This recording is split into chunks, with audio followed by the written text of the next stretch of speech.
And when you got funding from Piyush, उन्होंने किस type से आपको सपोर्ट किया? सबकी अपनी जर्नी है शार्क टैंक के बाद कि मेरी और मेरी मॉम की लाइफ में इससे बेस्ट मतलब कुछ नहीं हो सकता था।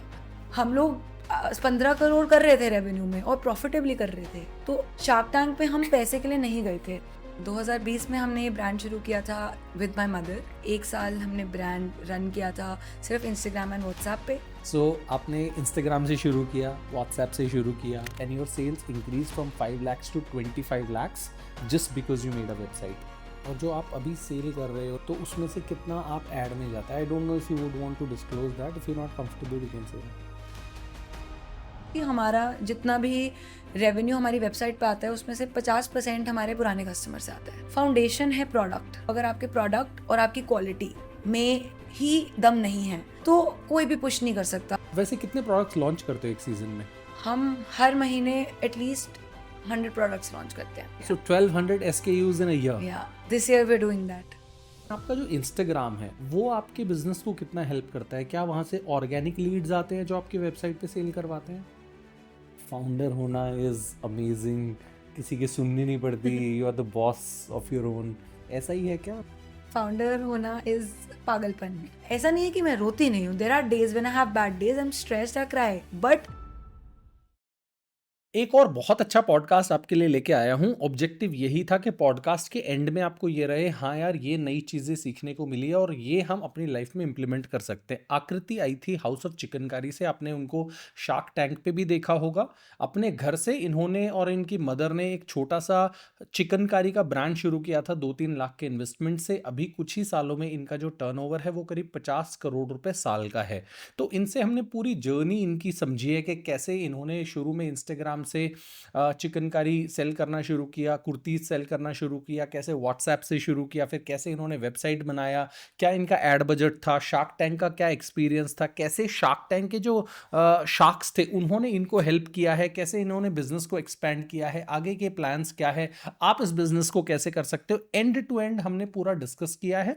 Watch this podcast and you will get lot of learning from it. ठीक है, एक सपोर्ट सिर्फ मुझे आपसे चाहिए होता है। I plan to bring very very good guest for you guys on podcast. आप इस चैनल को सब्सक्राइब करें, that will be very helpful for me to reach out to better people who can come on this podcast. Stay tuned, watch this podcast till the end. Aakriti, सबसे पहले तो thank you so much, you have given lot of time. Delhi से गुड़गांव आना आजकल बहुत trouble है specially because of traffic, so thank you so much for coming. कोशिश ये करेंगे आकृति कि इस पॉडकास्ट में ना लोगों को इतनी वैल्यू मिल सके। बहुत तरह के पॉडकास्ट होते हैं, ऐसा एक पॉडकास्ट करें लोगों को वैल्यू मिले, आपकी जर्नी के बारे में पता लगे, गाइडेंस मिले, मतलब उनको लगे हाँ यार पॉडकास्ट देखा है तो कुछ वैल्यू मिला है। So if you can give a little glimpse of your journey, आपने कैसे स्टार्ट किया था, कैसे फर्स्ट स्टेप्स रहे थे, क्या एज आपकी थी जब आपने स्टार्ट किया था, that will be helpful for people. Thank you firstly Rahul for having me.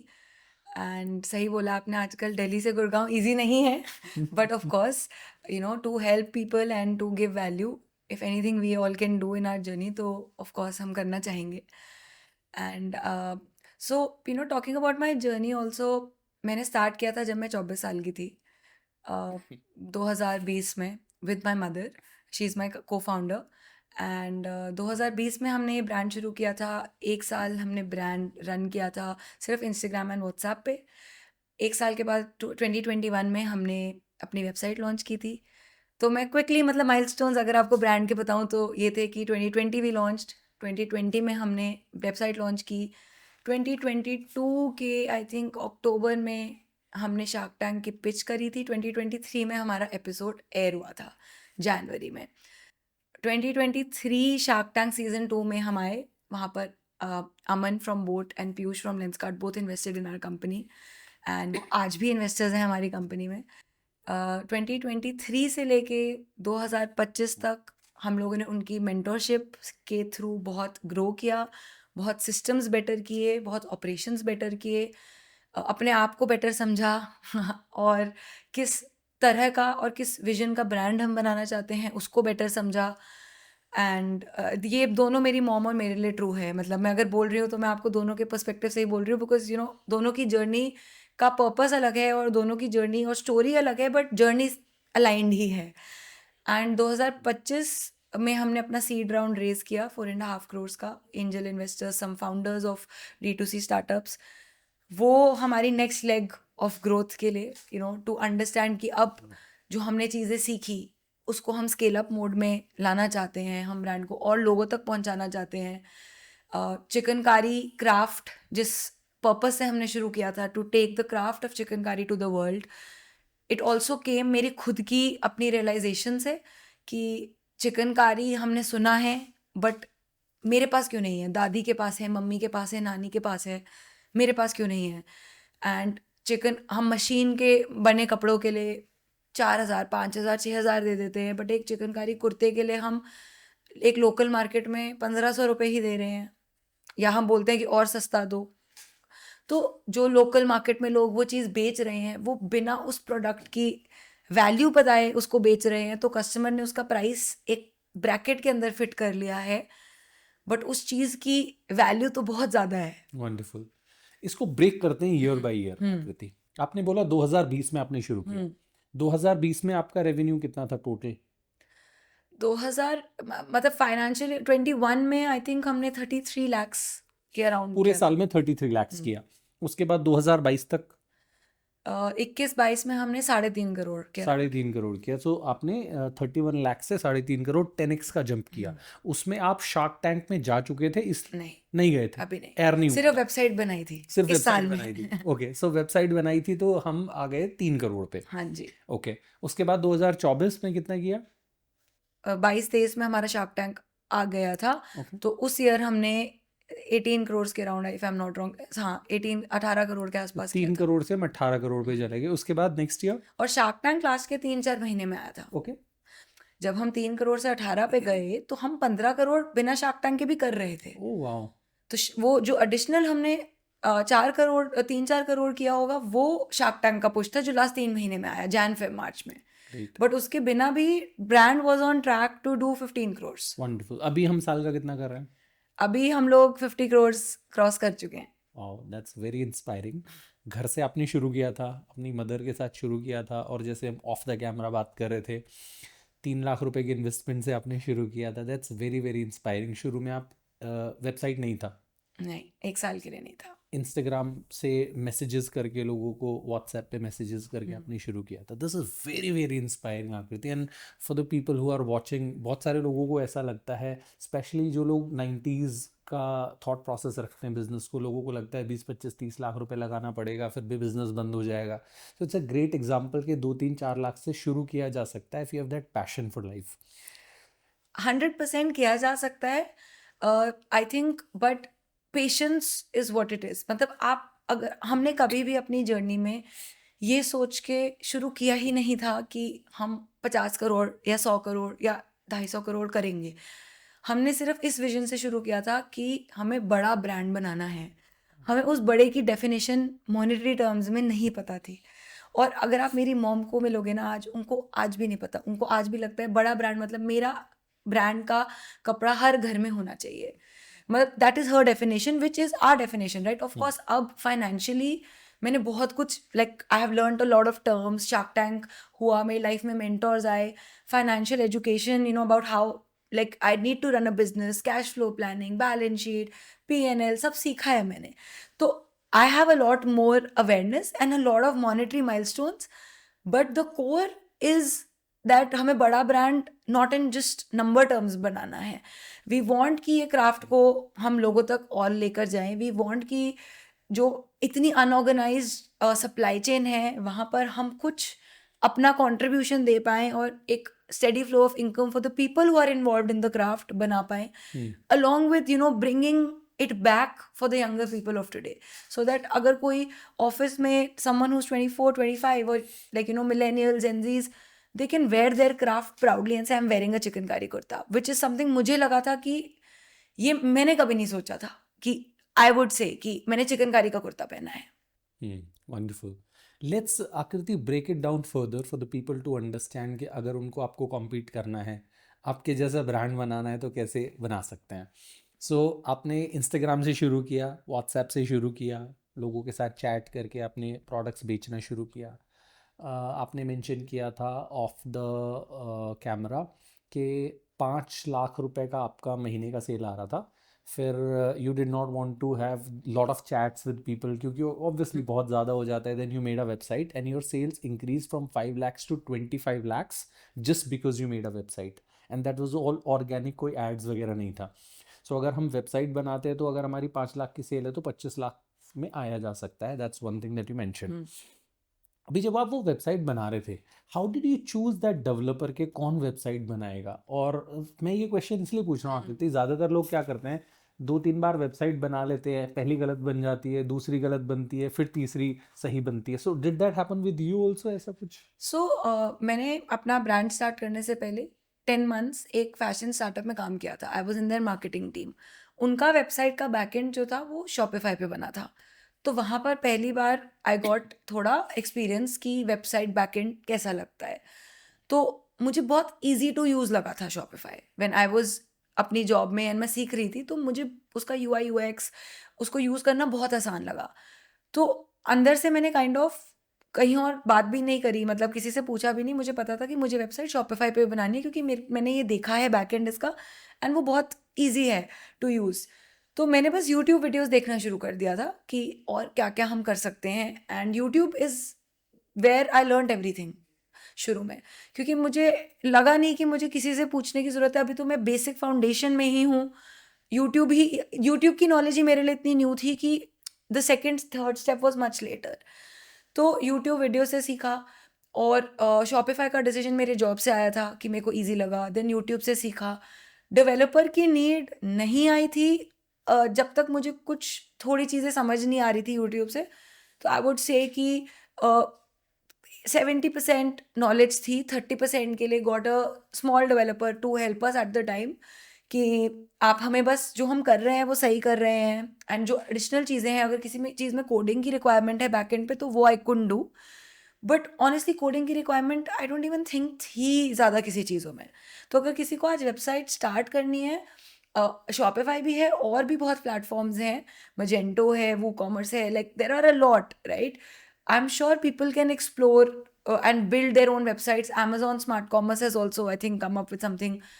आप यूट्यूब वीडियोस देख के देख सकते हो, आपको किसकी like back end easy to understand for yourself लग रही है। You can compare, you can do your own pro and con list आप बना सकते हो, and then you can start the process. I don't think coding is required up until a very high scale. Even today, at the scale I'm talking about, we don't have anyone who is a coder in our team. Okay. We are working with a partner who is on a retainer with us. अगर हमें कुछ करवाना होता है हम उनसे करा लेते हैं, और वो रिक्वायरमेंट क्योंकि इतनी ज़्यादा स्ट्रॉन्ग है नहीं, लाइक जब वो आती है वो एक पार्टनर के साथ इजीली हो जाता है। What I am trying to say is कि आज की डेट में वेबसाइट बनाने के लिए आपको एक कोडर हो की ज़रूरत नहीं है अपनी टीम में। Okay. आप बहुत चीज़ें खुद सीख सकते हो, एंड देन आप बहुत लोगों से पार्टनर कर सकते हो for a fee, who can help you and who can guide you. And इतनी टेक एनेबलर्स हैं, मतलब एक शॉपिफाई वेबसाइट पे भी सब कुछ आपके लिए इतना ईजी बना दिया है पूरे इकोसिस्टम ने। क्योंकि जब हमने स्टार्ट किया था तब स्टार्ट थी इस इकोसिस्टम की, D2C की। उससे पहले मार्केट प्लेसेस पे ब्रांड्स बनते थे। जब हमने स्टार्ट किया 2020-2019, इस टाइम पर ब्रांड्स अपनी वेबसाइट्स पे शिफ्ट होना शुरू हो गए थे। तो हम उस इकोसिस्टम की शुरुआत में थे। तो जो बहुत से चैलेंजेस हमें आए, फाउंडर्स को पता ही नहीं था किसकी हेल्प लेनी है। आज की डेट में वो प्रॉब्लम है ही नहीं। यू हैव, आपके पास फाउंडर्स हैं हेल्प करने के लिए। आप लिंक्डइन पे किसी को भी मैसेज करो, पीपल आर बहुत हेल्पफुल। आप किसी भी you have so many tech enablers. इतने लोगों ने इतनी कंपनीज बना ली हैं जो आपकी वेबसाइट को सपोर्ट कर सकती हैं। तो आपको खुद कुछ करने की ज़रूरत नहीं है। You just need to partner with the right person, and I think ये बहुत बड़ी एडवांटेज है हमारे लिए एज एन इकोसिस्टम। आप मार्केट प्लेसेस पे सेल करते हैं? Yes. Would you be comfortable sharing कि आपकी सेल का कितना परसेंट मार्केट प्लेसेस से आता है, कितना सो D2C? मार्केट प्लेसेस अभी हमारे लिए काफ़ी न्यू है। हमने मार्केट प्लेसेस 1-1.5 साल पहले से स्टार्ट किया है। तो it's still not a very high chunk. Our majority of our sales are coming from our website only, but obviously as we scale we do want to grow on market places as well. It is a channel of distribution. एक point के बाद हमें scale करना है, तो that chunk will also obviously increase in the future for us. Okay. और जो आप अभी सेल कर रहे हो, लेट्स से फॉर एग्जांपल आपके वेबसाइट से, उसमें कितना पोर्शन एड्स में जाता है? लेट्स से 50 करोड़ का आपका रेवेन्यू है, तो उसमें से कितना आप ऐड में जाता है? I don't know if you would want to disclose that. If you not comfortable you can say. मतलब मैं ये ज़रूर बता सकती हूँ कि हमारा जितना भी रेवेन्यू हमारी वेबसाइट पे आता है उसमें से 50% हमारे पुराने कस्टमर से आता है। ओके, रिपीट कस्टमर हाँ, हैं। तो यू कैन उससे अगर एस्टिमेट लग सकता है तो that I think would be easy to estimate And for what have anyone. you done to get those 50, I mean 50% repeat rate on website is on a very very higher side. तो वो आपने कैसे किया, कौन कौन सी चीज़ें की repeat target को बढ़ाने के लिए? फाउंडेशन है प्रोडक्ट, उसके बिना आप कुछ भी कर लो, आप 50 स्टेप्स ले लो, अगर आपके प्रोडक्ट और आपकी क्वालिटी में ही दम नहीं है तो कोई भी पुश नहीं कर सकता। कस्टमर्स बहुत स्मार्ट है आज की डेट में। अगर कस्टमर को नहीं लगता है कि आप कुछ ऐसा दे रहे हो जो क्वालिटी ड्रिवन है या जो उनको पसंद है, तो कोई भी रिपीट पुश नहीं कर सकता है। तो फाउंडेशन इज प्रोडक्ट, कि प्रोडक्ट पे हम सैक्रिफाइस नहीं करेंगे। हम कॉन्शियसली कस्टमर रिव्यूज़ देखते हैं, और ऐसा नहीं है कि हम सारे प्रोडक्ट सही निकालते हैं। अगेन राइट, हमारे कल्चर वो है कि अगर हमने कोई गलती करी है तो हम उस गलती को फिर से नहीं करेंगे, हम उस फीडबैक को सुन के उसको ठीक करेंगे। वंडरफुल। आकृति, आपने प्रोडक्ट्स का बोला कि सारे प्रोडक्ट्स आपके ज़रूरी नहीं अच्छे हों, तो कितने आपके प्रोडक्ट्स ऐसे हैं, लेट्स से आप 100 प्रोडक्ट्स लॉन्च करते हो एक सीज़न में, आप वैसे कितने प्रोडक्ट्स लॉन्च करते हो एक सीज़न में? हम हर महीने एटलीस्ट 100 प्रोडक्ट्स लॉन्च करते हैं। Every month? This year at least we are doing that every Every month 100 products? This year. So 1200 SKUs in a year. या this year we are doing that. Okay, so 100 अगर आप launch करते हो तो उसमें से कितने प्रोडक्ट्स ऐसे रहते हैं जो आप रिपीट बनाते हो, जिनकी डिमांड ज़्यादा रहती है? The target is to do as many as we can, right. Okay. Target तो जितना आप कर सकते हो रहता है, but the thing is that what I am saying, अच्छे is not in terms of बिक रहे हैं कि नहीं, क्वालिटी फीडबैक की बात कर रही हूँ मैं। अगर हमें किसी ने बोल दिया कि इस प्रोडक्ट में आपका फिनिशिंग अच्छा नहीं है, I am giving an example, या आपका साइज चार्ट फिट नहीं है, वो गलती मेरी पूरी कंपनी में फिर से कभी नहीं होगी। वो एक प्रोडक्ट का फीडबैक हमारे एसओपी बन जाता है सारे प्रोडक्ट्स के लिए, कि हमने यहाँ क्या मिस किया, क्या हमें लगा कि इस सिलुएट में हमारी फिट में क्या मिस हुआ, we need to check that for all our silhouettes. तो वो एक बेंचमार्क बन जाता है वो फीडबैक टू इम्प्रूव। तो उस सेंस में आई एम सेइंग कि हम कस्टमर का फीडबैक जब सुनते हैं तो हम प्रोडक्ट को इम्प्रूव करते हैं for our repeat customers, right.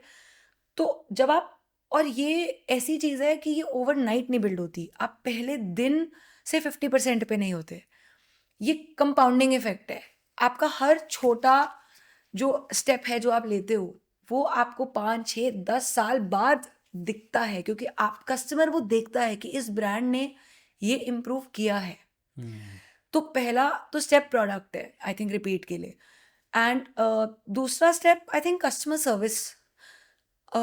ये सेकंड रूल है हमारा कि नो मैटर व्हाट, हम कस्टमर को कभी भी ये नहीं फील होने देंगे कि अगर आप खुश नहीं हो, आपके पैसे योर हार्ड अर्न मनी हमारे पास हमने अपनी मर्जी से रख लिया है, because that pinches anyone, right. It's their hard earn money, they feel the pain, so we treat their money like our money. How much is your return rate?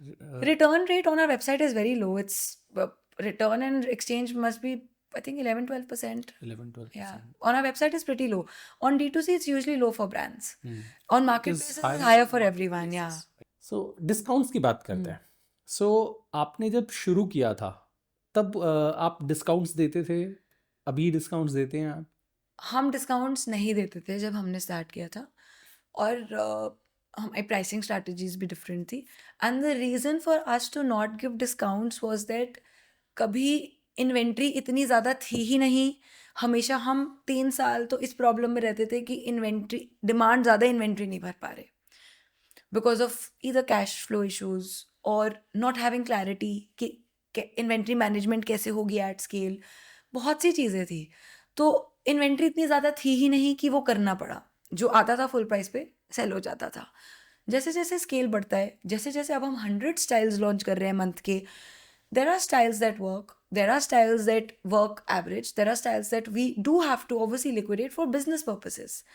हमें अपनी कैश की मूवमेंट तो ऑन रखनी पड़ेगी अगर हमें business on रखना है। तो जब स्केल बढ़ा और इन्वेंट्री बढ़ी तब ये चैलेंजेस आए और तब हमने डिसीजन लिया। अभी भी लेकिन I think in all our new launches probably 70-80% go on MRP only. जो 20% होंगे वो हम लोग eventually सेल में, when we do our clearance sales or when we do our quarterly sales, we do it then, and the customers also know that. Okay. and it's a handcrafted product. So most of our products also go on MRP क्योंकि लोगों को पता है कि ये product limited batch में बना है, ये बहुत जल्दी रिप्लेनिश नहीं हो पाएगा, ये वापस नहीं आ पाएगा. कस्टमर्स हमारी वेबसाइट पे देखते हैं कि अगर कुछ सोल्ड आउट हो जाता है तो वो मैं ओवरनाइट वापस नहीं ला सकती हूँ क्योंकि हाथ का बना हुआ काम है. तो उस अंडरस्टैंडिंग को हमारे कस्टमर ने वो बात समझी है.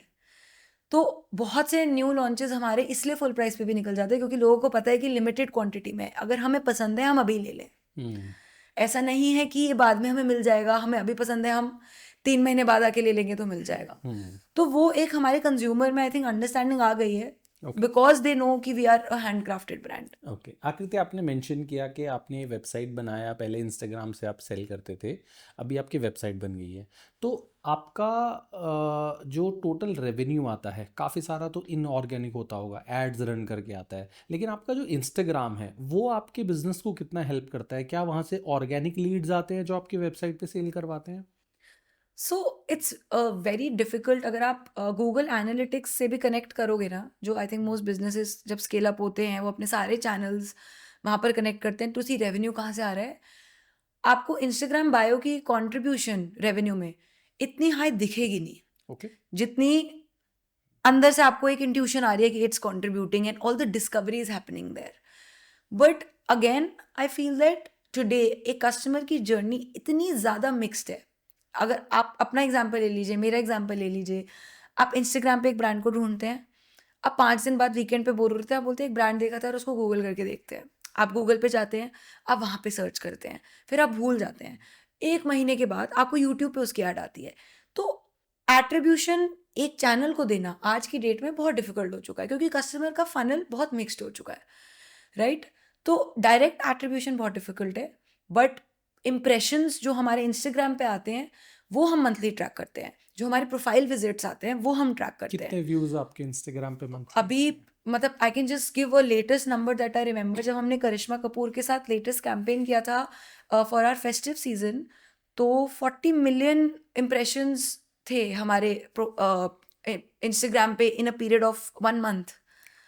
एंड उस कैंपेन के दौरान right on an average I think number 4-5 million रहता होगा. बट वो 4-5 मिलियन इम्प्रेशंस कस्टमर को, वो हमारे लिए ज़रूरी है नंबर क्योंकि वो हमारी स्टोरी बाहर पहुंचा रहा है, हमारे ब्रांड की डिस्कवरी वहाँ हो रही है. एंड इवन मेटा एड्स, आपकी सारी लर्निंग, आपकी एड्स बेटर परफॉर्म करती हैं जब आपका ऑर्गेनिक कंटेंट बेटर परफॉर्म करता है. ऑफ कोर्स एड्स पे आप अलग एड्स अपलोड कर रहे हो, बट आपका Instagram is so closely linked with that Meta doing well. आपकी परफॉर्मेंस मार्केटिंग बेटर करे. हमें जो क्वेरीज आती हैं, जो हमें रीशेयर्स आते हैं, हम आज की डेट में रील्स पे रीशेयर्स और सेव्स बहुत देखे जाते हैं. तो अब हमारा इंटरनल बेंचमार्क भी इंस्टाग्राम के लिए इम्प्रेशंस, प्रोफाइल विजिट्स, एंड अगर हम एक रील करते हैं तो हम व्यूज़ से ज़्यादा इस चीज़ पे फोकस करते हैं कि हमें कितने रीशेयर्स और कितने सेव्स आ रहे हैं. उससे हमें ये पता चलता है कि मुझे हर रील वायरल नहीं करनी. मेरी ड्रीम का बेंचमार्क हर रील वायरल करना नहीं है.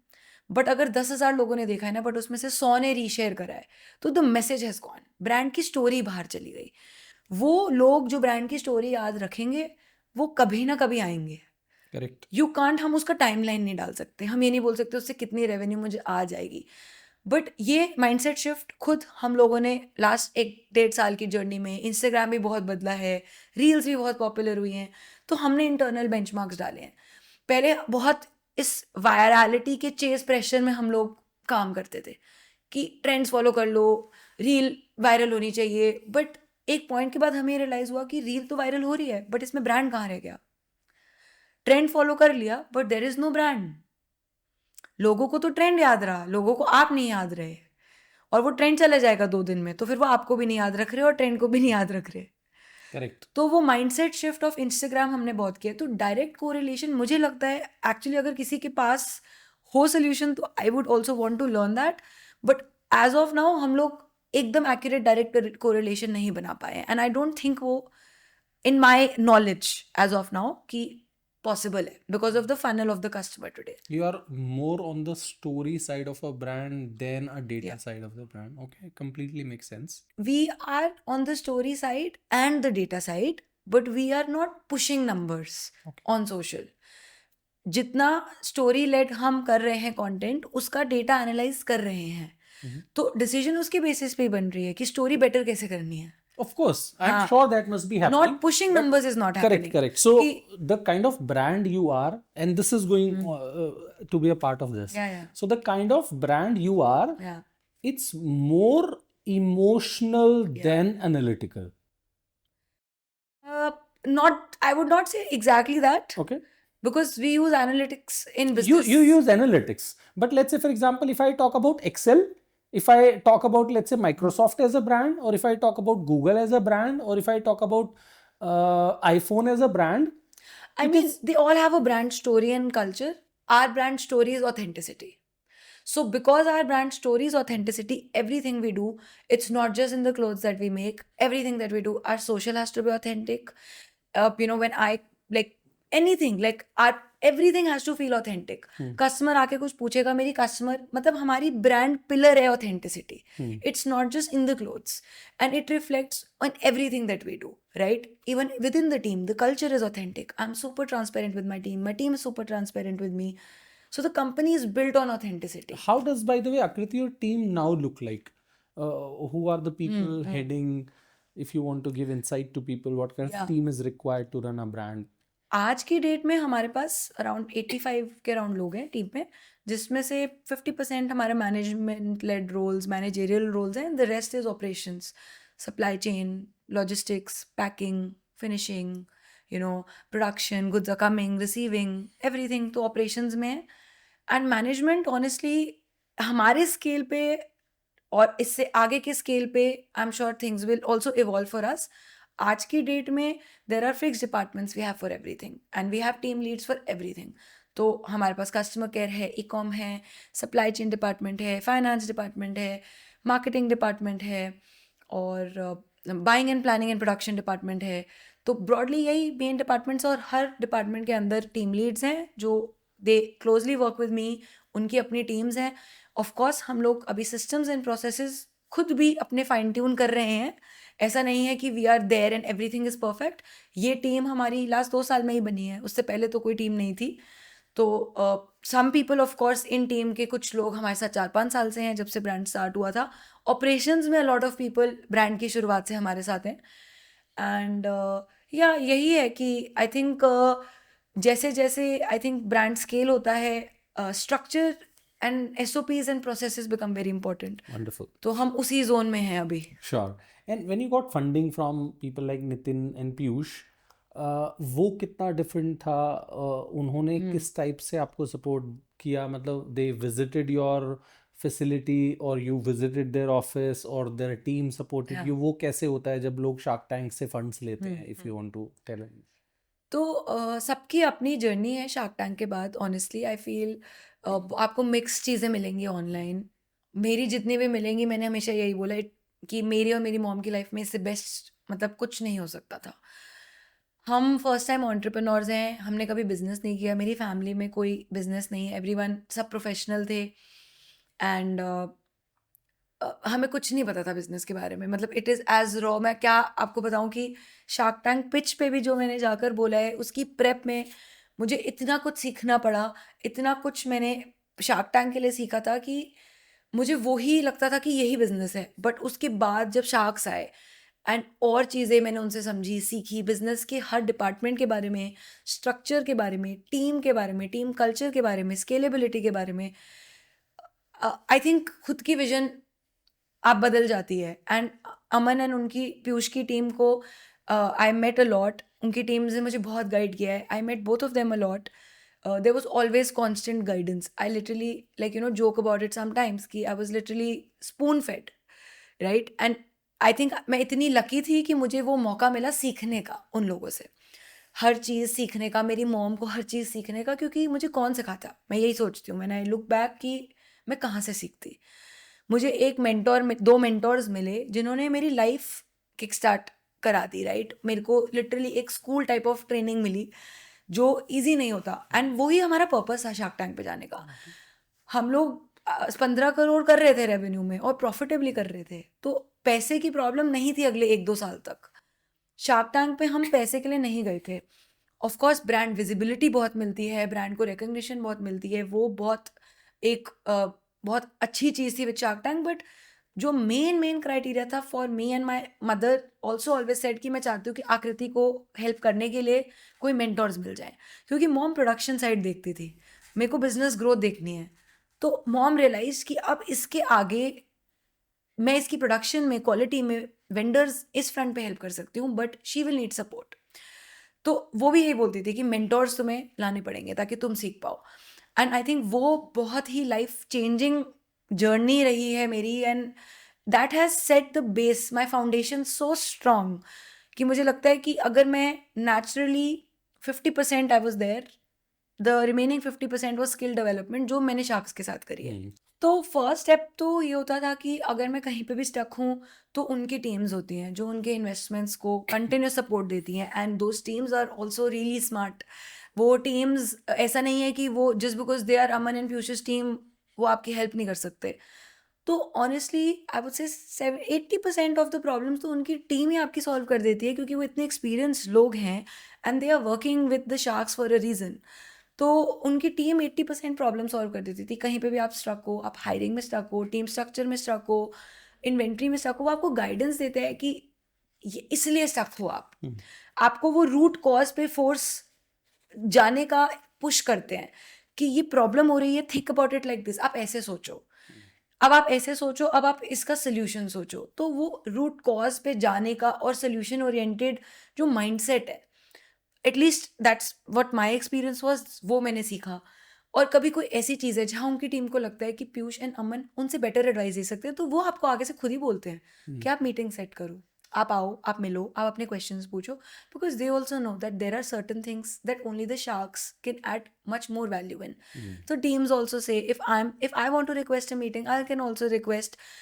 But I also feel कि इस जर्नी के बाद मुझे ये रियलाइज हुआ कि आप कितना लेना चाहते हो शार्क से। जो सारे शार्क्स शार्क टैंक में बोलते हैं कि हम यहाँ पे शार्क्स आपको मेंटरशिप देने के लिए हैं, बट कितना आप सीखना चाहते हो वो आपके ऊपर है। Correct.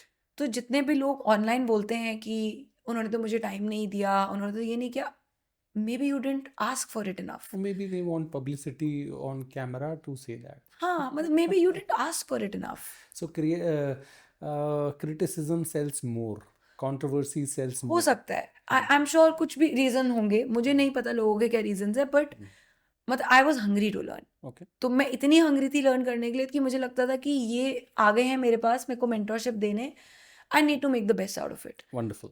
I can't think about what valuation, what money. इससे पहले तो मेरे को कुछ भी नहीं पता था ना, तो मुझे तो सिर्फ गेन करने के लिए ही है सब कुछ। I used to just think of that. Aakriti, how do you hire people? आप कैसे, मतलब रेफरल से करते हैं या किसी जॉब पोर्टल से करते हैं? कैसे आप हायर करते हैं? और शुरू में कैसे करे थे जो शुरू के 5-10 लोग थे? तो आफ्टर शार्क टैंक ना लाइफ हमारी काफ़ी इजी हो गई थी। बिफोर शार्क टैंक बहुत डिफिकल्ट होता था हायर करना, और ऑनेस्टली उस टाइम तक इतने मैनेजरियल रोल्स की ज़रूरत भी नहीं थी।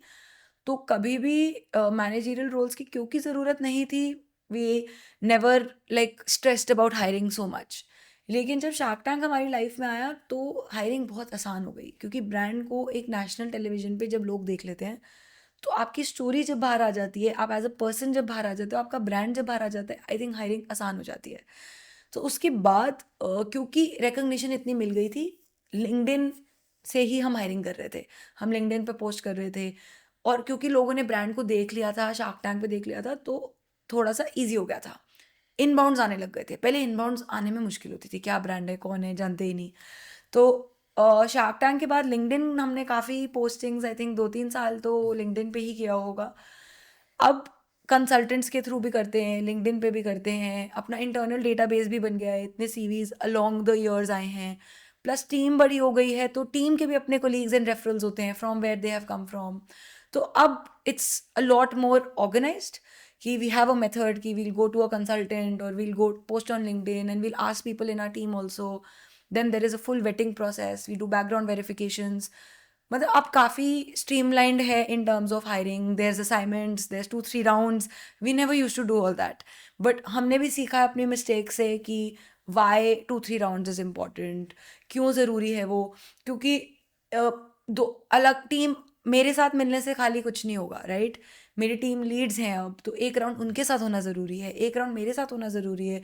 माइंडसेट समझ में आता है, एटीट्यूड समझ में आता है। I can also miss something in an interview which my team can catch on.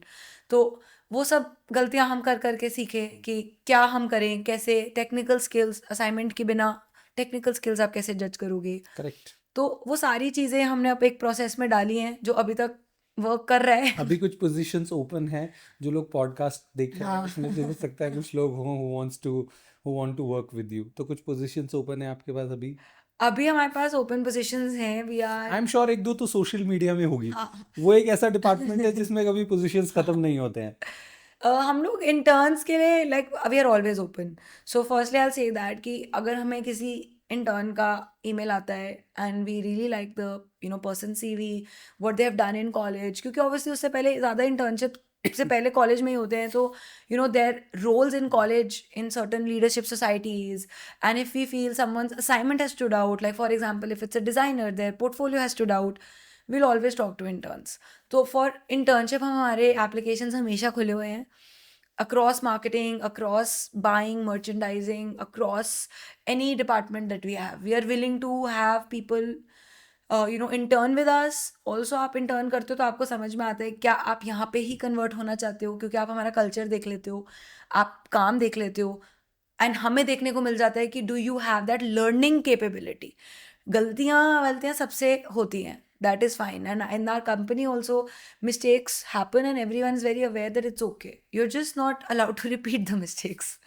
That is something which is a deal breaker, but that is the kind of culture we've built कि आप सीखो और आप अपनी गलती से सीखो और improve. That is what I believe in, and that is what I also try to pass my team. Okay. And permanent positions में अभी not any major positions, but you can always जिस मतलब जो भी पॉडकास्ट व्यूअर्स हैं उनको मैं यही बोलूँगी कि हमारे लिंक्डइन पे if you follow house of chikankari, जो भी ओपनिंग्स होती हैं वो हम लोग कंटिन्यूसली अपडेट करते हैं, तो दे विल ऑल्सो जो गेट। लोग जॉब में होते हैं आकृति, उन लोगों को लगता है कि फाउंडर होना इज अमेजिंग, किसी की सुननी नहीं पड़ती, you are the boss of your own. ऐसा ही है क्या? मतलब how have you felt in last 5-6 years? Founder होना इज पागलपन। ठीक है, if you are mad enough please go for it, and that is the answer. अगर आपको रात को 3 बजे आइडियाज आते हैं और अपना फ़ोन खोल के नोट्स पे लिखना चाहते हो क्योंकि आप सो नहीं पा रहे हो, because your brain won't stop, that is being a founder. आप अपने ब्रेन को रोकना चाहते हो बट आपका ब्रेन रुकता नहीं है, because you there are days when I don't know कि मैं इसको रोकूं कैसे, right? And I am sure ये हर फाउंडर की जर्नी है, राइट? मैं अपनी से रिलेट कर पाती हूँ बस, बट ये हर फाउंडर की जर्नी है। It's a kind of madness which non founders will not understand, and people in my family also call me little cracked. I am telling you कि ये तो पागल है, like this is some sense of crazy कि ये कुछ सोचता ही नहीं है, यही है, यही टॉपिक है, यही बात है, यही सोना है, यही खाना है, यही पीना है, and I am happy doing that, I love doing that, right? मुझे कंप्लेन्स नहीं है, ऐसा नहीं है कि मैं रोती नहीं हूँ, there are days when I have bad days, I am stressed, I cry, but उन रोने वाले दिनों के बाद भी नेक्स्ट डे मैं ऑफिस में जाके खुश हूँ। सो आई टुक अ वेकेशन, अभी मैंने दिसंबर में छुट्टी ली थी, आई थिंक 1 साल के बाद, 7-8 दिन की, एंड आई थिंक 2-3 दिन और हो गए थे, तो टोटल कुछ आई थिंक 10 डेज या कुछ I could not go to office, and काम चल रहा था वर्चुअली, बट पहली बार आई थिंक वर्चुअली भी मैंने बहुत लिमिटेड किया, बिकॉज मेरी टीम भी मेरे को बोल रही थी कि आप जाइए और आप हमें भी परेशान मत कीजिए और खुद भी परेशान मत होइए। तो काफ़ी लाइक रिजुविनेशन थी, but I can't tell you like on 2nd Jan, 5th को आई थिंक 2nd Jan जब हुआ फर्स्ट के बाद, on 2nd Jan I was jumping in my room for the next day. मैं इतनी एक्साइटेड थी, मैं सबको बस घर में ही बोल रही थी मुझे ऑफिस जाना है, मुझे ऑफिस जाना है, मुझे ऑफिस जाना है, and I just felt like वो एक बच्चा होता है ना जो समर वेकेशन खत्म होने के बाद स्कूल जाने के लिए एक्साइटेड होता है। I could feel that, and it was something कि लिटरली द होल डे मैं सिर्फ अपनी फैमिली को ये बोल रही थी कि I can not wait to get back to work. और ऐसा नहीं है कि कुछ बहुत अमेजिंग चीज़ें चल रही हैं, there are challenges going on, but just the feeling that that's my place, that's where I belong, वो इतनी स्ट्रांग है अंदर, और वो सब फाउंडर्स की होती है। तो बॉस आप अपने हो या नहीं, आई थिंक मैं बचपन में इसलिए एंटरप्रेन्योर बनना चाहती थी, जो आपने बोला बात की, बड़े होके किसी की सुननी नहीं पड़ेगी, अपनी मर्जी पे काम करेंगे, अपने टर्म्स पे जिएंगे, बट वो नहीं हो, मतलब वो नहीं होता। अपने टर्म्स पे तो आप जी रहे हो, बट जब आपके ऊपर 85 लोगों की रिस्पॉन्सिबिलिटी है और आपके ऊपर अपने आर्टिसंस को कंटिन्यूअसली बिजनेस देने की रिस्पॉन्सिबिलिटी है, तो जो अपने टर्म्स पे जीना है ना, वो सबसे ज़्यादा बैक सीट ले लेता है। क्योंकि आप उन 80 लोगों के बारे में सोच रहे हो पूरे टाइम, आप उन आर्टिसंस के बारे में सोच रहे हो जिनके लिए आप काम कर रहे हो और ब्रांड बना रहे हो, तो अपना टर्म तो लास्ट ही हो गया, राइट? तो आई थिंक वो ट्रू नहीं है, क्योंकि जैसे-जैसे स्केल आता है, रिस्पॉन्सिबिलिटी बढ़ती है, and then that responsibility makes you work. तो ये छोटे स्केल तक चलता था हमारा भी ऑनेस्टली, जब तक हम घर से कर रहे थे, मॉम और मैं ही थे और 2-3 लोगों की सैलरी थी, एंड वो सैलरी बहुत ईज़िली निकल रही थी, तो स्ट्रेस नहीं था। वो अलग स्केल था। बट इस स्केल की रिस्पॉन्सिबिलिटी अलग है, इससे आगे की स्केल की रिस्पॉन्सिबिलिटी और अलग है। तो I would just like to say कि जो भी बनना चाहता है फाउंडर, इट्स ओके, सबको 100 करोड़ की कंपनी बनाने की ज़रूरत नहीं है और सबको 1000 करोड़ की कंपनी बनाने की ज़रूरत नहीं है। हमें भी ज़रूरत नहीं थी। हमारी भी विज़न इवॉल्व हुई विद टाइम।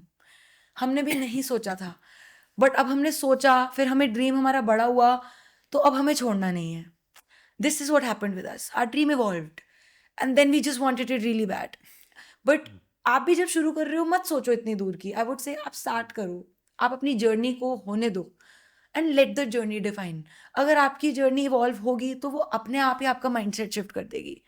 नहीं होगी तो आप जिस स्केल पे भी बिजनेस कर रहे हो, आपको खुश होना चाहिए।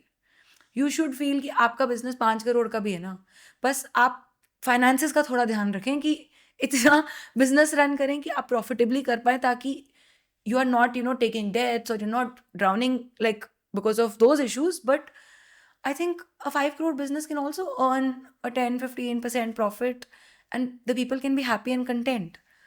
सबकी जर्नी अपनी यूनिक है, तो ये है कि आप कितना विजन आपका इवॉल्व होता है उस पे है, बट जितना विजन इवॉल्व होगा उतना आपको sacrifice is probably not the right word, उतना आपकी लाइफ में चेंज आएगा।